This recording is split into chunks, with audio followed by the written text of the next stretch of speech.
Y'all gotta talk about the Chris Rock. I haven't watched the Chris Rock shit. Jesus I watched Christ, the whole bro. thing. Me Actually, too. no, I didn't. I turned it off when he called Jada a bitch. I was just like, all right. I finished it, bro.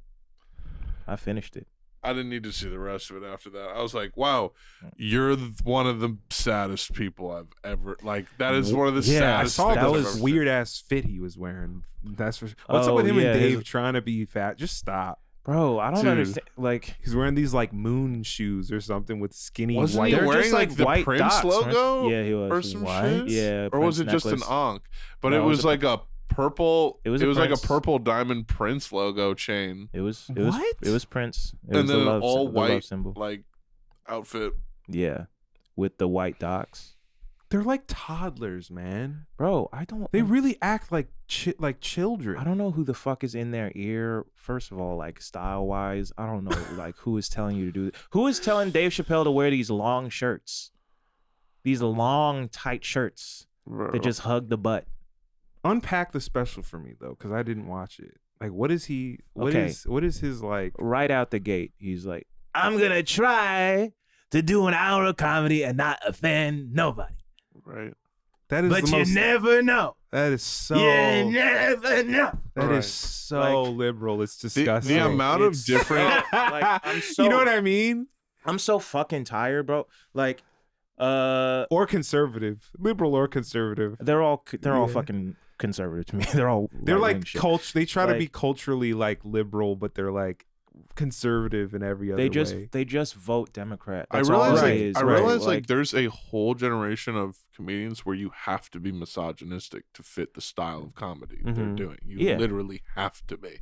And he's like, yeah, I'm throwing it back to when we had Edge, and Edge literally just means being misogynistic. Right. That's all it is. Right. That's the biggest flavor profile splash that these guys rely on. Right, and it's like the bit that's striking me right now is like the just dog shit abortion joke, where I'm like, you pretend to be like pro woman or whatever, but it's still this implication of like a weird power dynamic where you're like, I support abortion. If you think I shouldn't be talking about abortion because it's a woman's issue, whatever.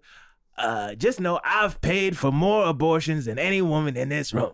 Right. Well, it's all like, baked within this idea that men don't need to be held accountable for anything. Exactly. That's the other, especially if they're rich. Yeah. They can do whatever the fuck they want. Right. I can throw money at it and I'm no longer accountable. Right. The one joke, literally the one time I laughed and then he immediately ruined it, was when he said, because I think there is a decent point in here, when he said, if he was like, ladies, if you have to pay for your abortion, you should get an abortion. Right. That's a good joke. well-structured joke. Yeah. But then immediately, to be clear, he got me to giggle a couple of times. I'm not gonna lie. Like, that's the only time. Yeah. But then he immediately flipped it when he was like, you gotta stop letting broke dicks come in you. Well, yeah. Like, then he would just say something that I'm like, you're fucking 58, dog. Yeah. You were literally, I don't even know when you were born. Like, I Yeah. can't even do the math on that. Right. What was his line again? He said, "If you can what? If you, Dodge a wrench. Wait, what? Which part? An abortion." You're saying, if you have to pay for your own abortion, you should get an abortion. Okay, which is I see the joke. Yeah. Which is like, yeah, if a man refuses to pay for it or something like that, then yeah, you don't need to be that with that man. And maybe there's arguments like if you just want to have the kid by yourself, sure, but like more gender, it's all steeped in the You know what would have been the coolest thing right. is if he just apologized and became close friends with Will Smith, and together they healed. That would have been so much cooler than this corny bullshit of a year later, after getting smacked and then saying nothing and doing nothing in the moment. Right. You then do a whole special that's all toxic masculinity. Right. And at the end of it, on your own merits of toxic masculinity, you are not winning in this situation. Right. You're a fucking loser by those merits. Exactly. Right. Like to wait a year and then posture like you did. And that's part of what bothers me about it, is because Will Smith has tried to contact this man. And look, I don't give a fuck about Will Smith. But like he's tried. I do. Okay. Well, what? White guys love Will Smith. But the fact that you don't want nada. the fact that the fact that Will Smith has like tried to reach out to him, hypnotizer, normalizer. I mean, dog, I did have the Burger King sunglasses for like 15 years. Oh, I had the Wild Wild West ones. Those are the Burger King ones. Yeah. Kenneth Branagh. Yeah.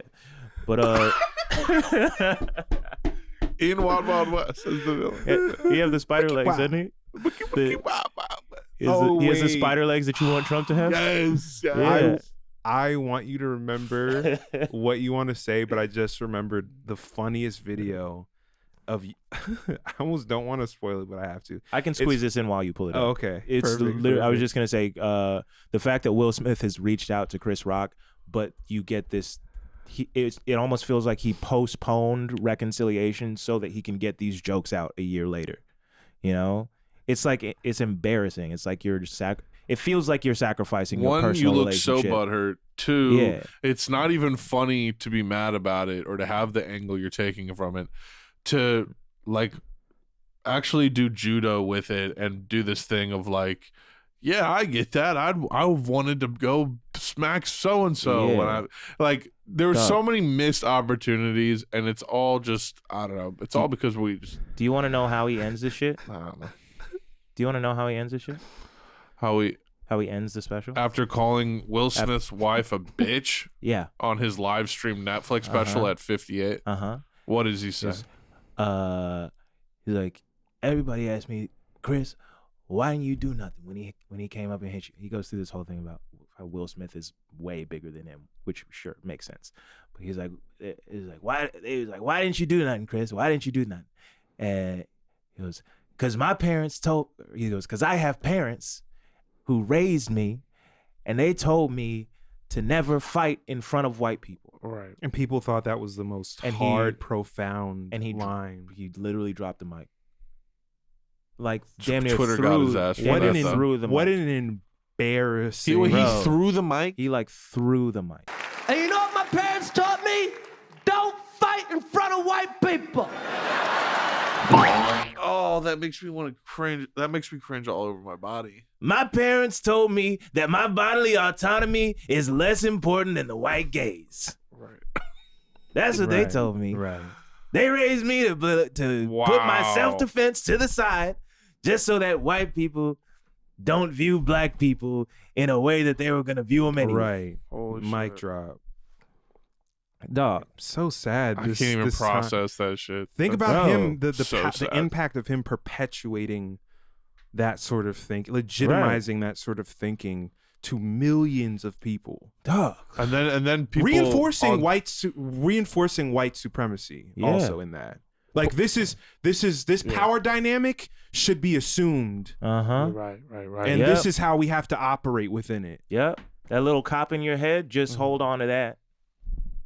People were dropping the talking funny clip with him and Louis just as a response to that of like, you sure? Right. Like if you're talking about in front of white people shit. Yeah. Right.